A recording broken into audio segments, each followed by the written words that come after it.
Oh,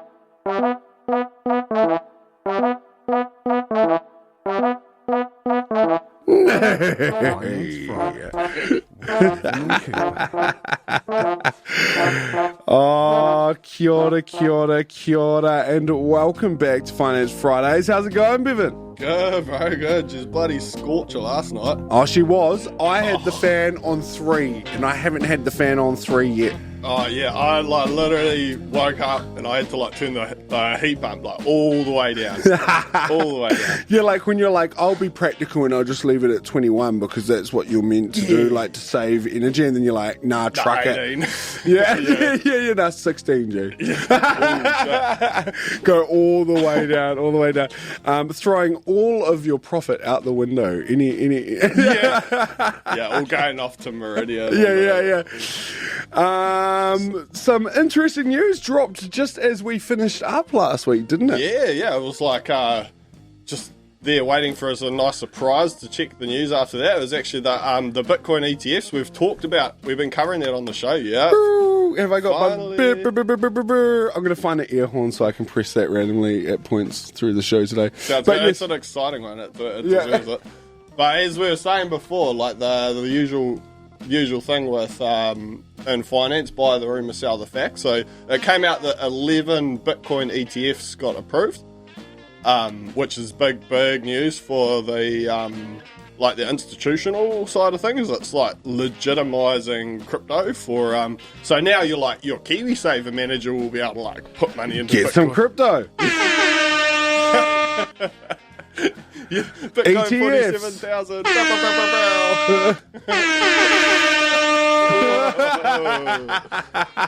We're in the future. Crypto 2024. Yeah.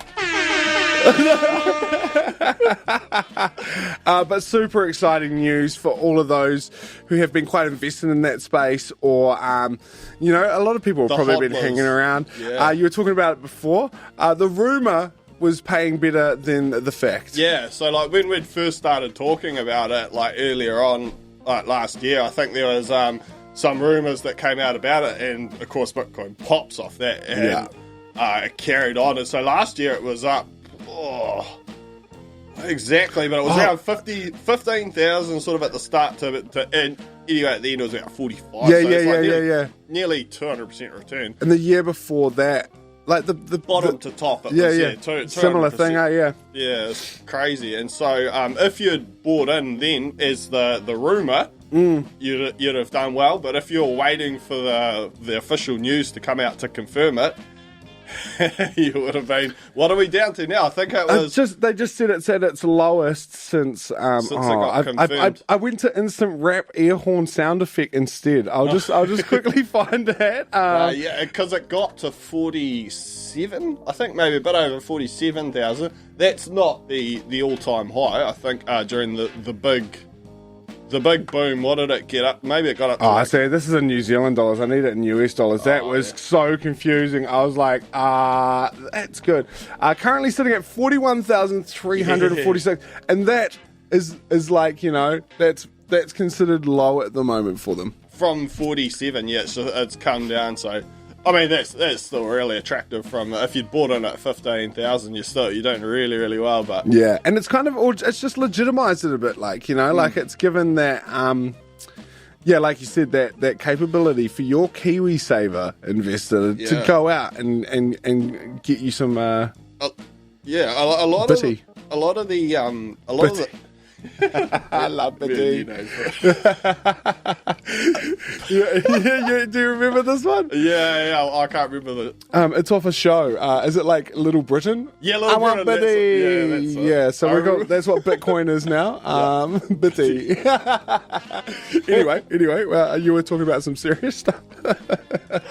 Yeah, from the institutional point of view, people, investors are generally excited about things like Bitcoin and crypto for the potential for because it's a new asset, essentially, some sort of diversification. People are for as long as there's been stock investing, people have been looking for ways to diversify their stock market risk.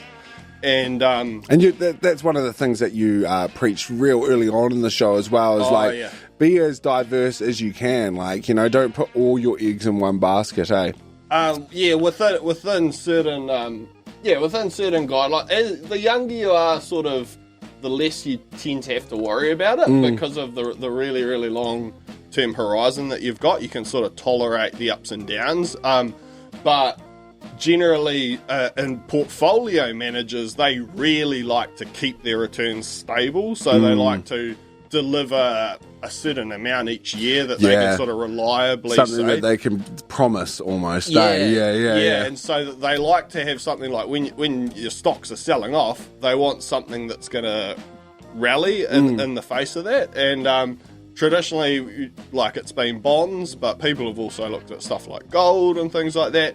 But sort of all assets in financial crises tend to correlate together a lot of the time. A lot of things that people, and Bitcoin, it was actually the same in the last, like, the COVID market sell off, like, it crashed with the stock market. So, but there's still, like, a potential, and people are still excited about it just because there's no correlation to stocks other than it's not as intertwined with the rest of the financial system, right? So it's its own entity almost to the side. And that's the intention of it, wasn't it? Like, was to be decentralized from the rest of the tangle, the web, I guess it is, of the rest of what the financial system is. It was very much a reactionary sort of movement in response to the 2008 financial crisis. And that's what we saw, like Occupy Wall Street, those types of things. It was part of all of that, essentially, as in going to be like an alternative to the existing financial system. And so the fact that it's still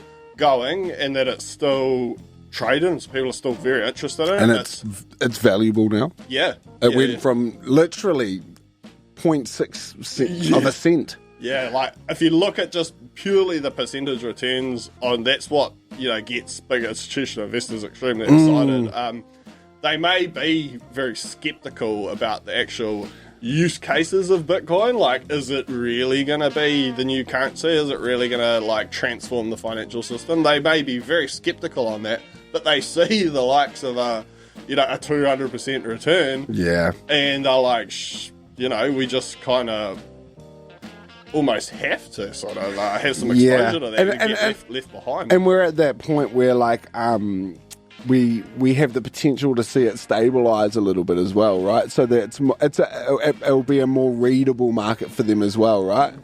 Like, that could be something that this new sort of institutional sort of interest provides to is some stability. Potential stability. Which would be, as we've discussed before, that would be a really big, support for Bitcoin, because if people are wanting to, like, use it for sort of what it was intended for, to be used as a medium of exchange, to actually trade with it, you want stability, and no one's doing that because it's too valuable. Like, people used menial amounts at the time of Bitcoin to buy pizza in, like, the early days, right? The first That's ever the meme, Bitcoin isn't transaction was a pizza. And that pizza was like $1 million pizza at one point or something. Like, you know, like, it's crazy. But you won't have that so much anymore with the introduction of the ETF. Is the hope, right? Potentially it could sort of stabilise out, and that would be a really, really good thing for it. Also the other big news from last year we forgot to cover in our recap last week. I clicked, like, straight away after. It's like the biggest news of the year. You'd remember it was our friend Elon Musk and Mark Zuckerberg. And the homie. They're going to scrap it out. Are they actually doing it now? No. That was the biggest news. The biggest news of last year, just about. It was. It was. Yeah. Turns out Elon Musk is just weak, eh? Can I, like, do you reckon he's, like, got, like, it's like his mum. Is he scanning the internet for people talking crap about him, do you reckon? And then he'll just call them out as cuck straight away. Like, that's it. Zuck's a cuck, you know. That's, But, like, Mark Zuckerberg is actually gone and is actually doing some serious MMA training, I believe. I think they're, like, actually talking to old mate, like, what's his freaking the dude at Dana White, Dana. And they're actually, like, trying to sort out a scrap, eh? That was, it was going to happen because, I don't know, maybe Elon Musk didn't look into that, but yeah, Zuck's actually got like a few, he's got like a white belt. Yeah, he's actually got some stuff, yeah. I don't even know what's, I think that was a kicky one, Taekwondo. Yeah. Kicky one. Yeah. And I think they're learning BJJ at the moment, the Brazilian Jiu-Jitsu. Oh, yeah. That's what the MMA kids are into nowadays, is the BJJ. They like to do what they call rolling. Gotcha. Is that like it's not so much a kicky one as it is like very grapply. Just it's a strangly one. You start pretty much like at points in the fight, like if something tangles up, they'll like put you in a position where you're already behind the person, ready to just smoke him. Like, it's crazy. Yeah, these are the leaders of the modern business. Yeah. They've been watching way too much Joe Rogan, Like, Joe Rogan's a freaking rabbit hole. Like, it's like Joe Rogan, and then boom, you're Dave Icke. Like, maybe Mark Zuckerberg needs to go on the Joe Rogan experience. That would be. I'm sure it's happened. Eh? I'll have a look. No, no way. It's like Mark hides in his hole. Eh? Yeah, he's like he's the enemy of all of that movement. I'm pretty sure. Isn't he? Like, yeah. Yeah, he's a big time globalist.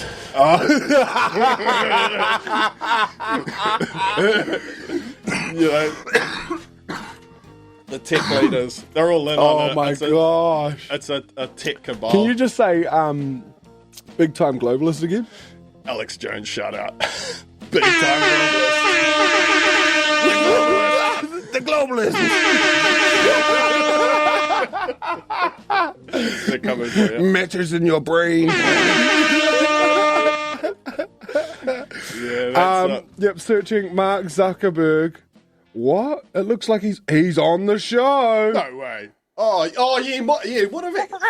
Ages ago, experience. When we take down something that we went just start playing. Yeah, it might have been. Yeah, it was quite a while ago actually. Yeah. Yes, it might. Answers to Facebook's moderation of controversial content. Oh, yeah. Big time globalist. Yeah. He's silencing all the patriots.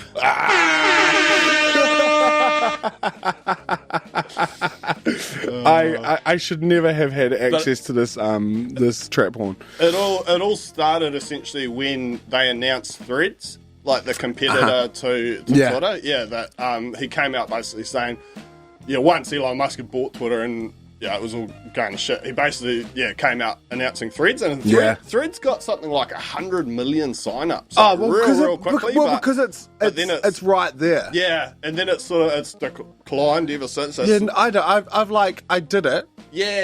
And then I haven't done it since. It was more like I signed up, just out of protest to what was happening to No, Twitter. I just wanted my little handle on my Instagram profile, trendy. Everyone else had some random at and then some random number. Why can't I have it on mine? But it pops up on my Instagram feed. Yeah. And they try to get you to jump over, eh? Yeah, but it's just the content that they share with me. I'm like, it's clearly not something that I would like. It's not a reason that I would click over to that page. Yeah, I thought it was a little bit, considering the data they probably got on. Yeah, man, they could nail it. They could nail it, and they don't. Yeah, their AI could be, basically picking up on everything and putting in all the stuff you actually want to see, so you click over. But it was the same too. It was pretty generic looking, but it's hard to get excited about it when you know that it basically is the same as Twitter. It's sort of intended to just be a better or different version of something that's been around for a long time. It's been around, 15 years or whatever. Twitter's and if you want to Twitter, I don't know, do people still use X? It's people still post stuff on it, right? I do. I don't really post it. I just I like to just support the things I like to support on there. I'll scroll through and just anything I agree with, I'm like, yep. Yeah, upvote. I'm sorry, that's Reddit talk. Upvoting. I'm so much Reddit makes so much more sense to me. I think they're really alternatives, have been a long time. Twitter, Reddit. They've always been those two different types of communities with a similarly getting at the same information. Reddit is a lot more to me, navigatable. Yeah, okay, yeah. Because you can like choose like a subreddit that you want to go have a gander at, whereas Twitter's just like just you have to search some freaking person. And like, that's all algorithmatized too. Like your feed is an algorithm versus it used to just be followed. Like everyone you follow would be on your feed, but now they've jumped on the bandwagon. Same as Facebook and Instagram and like I mean like I feel like they're doing it less on those other platforms. I felt like every time I went on Twitter, I'm like I haven't seen anything relevant. Yeah. Like so I don't need to say I'm just Reddit, man. Yeah. True. And Reddit's always crack up because you can find like a question that you have now in 2024 that someone asked in 2011, and the answer's still the same. Like it's like an archive, man. Like Google picks up on it too, right? It just sends you straight to Reddit a lot of the time. A lot of the time. Yep. A lot of the time. Yeah. And then you just go on doom scrolls and Reddit like through these massive, and then you see people arguing with each other like over the best way to do it. And I'm like, hey, there's many ways to flip a pancake, isn't there? Yeah. And I'm sure that settles the argument straight away. Is there many ways? There might be a few ways to flip a pancake. I might have not used the greatest metaphor. I just don't like talking about skinning cats. That's sad. You gotta get the elevation on the flip. You gotta get it high to start. Like that's the key. You go for the flip too low, and it just turns to shit. No, yes. You got to get it under and flick. Yeah, and you've really got to commit. Yeah, 100%. If you're not flicking it all the way, you're gonna have like this wet piece on top of your dry. Yeah, the wet piece will stick to it and it'll flip over on itself. And Not okay with it. But yeah, another interesting catch up. Another interesting finance discussion right there. All the way to pancake flipping, which is that's core finance because you're wasting better. Yeah. If you're not flipping it right. Mark Zuckerberg versus Elon Musk 2024. Yeah. Maybe. We're trying to get it going again here on the show, so Mark's if you're listening, I like doing stuff Mark, like searching Mark Zuckerberg We UFC. want to see kick Elon Musk in the face. See, this is the same report I read last year. They haven't gone any further. I think Elon Musk's mum probably just said he's not allowed. No, straight up. You're not allowed, Elon. But like, Mark Zuckerberg is actually quite prime specimen-y. Shit. Yeah, and Elon Musk would just be all sort of. Mark Zuckerberg would knock me out. Yeah. Oh, same too. Yeah. But I'd give him a hoon, like Yeah. Not afraid. Not afraid. So yes, ETFs are potentially stabilizing the Bitcoin market. Yep. Another thing for you to have a look at if you're looking at diversifying your portfolio. Yeah, you might probably want to hold just sort of like hold off. Currently, like if you have $41,000, you can buy one. It's looking pretty expensive at the moment, but as like with this institutional support coming in, there could be a long-term steady trend coming of like upward price movement. But yeah, it's really where do you get in, or if you want to get in or not. It's like we said, it is still that separate entity from the rest of the market. It is something different. Something different. Yeah. Instead of investing in cashews, you can invest in Bitcoin. I don't know. I like cashews. They're delicious. Yeah. The tulip bulb mania, Bitcoin mania, it's the same thing, isn't it? Yeah, people get excited. Same thing. Beanie Babies. Yeah. Oh, my God. Exactly the same as Bitcoin. Exactly. Yeah. Except the fizzle. The fizzle's not real. The fizzle, it's going to go forever. So you want to be long one Bitcoin, short two Beanie Babies, and then you're market neutral. Done. What's the new Beanie Babies though? We have to figure that out. That's really hard question. I reckon also free the sea monkeys. I think it's really sad that we sell little sea monkeys in packets. Just saying, yeah. Just saying. Come on. It's been an absolute pleasure, bro. Always love it. It's time to party. Oh, and while this is going.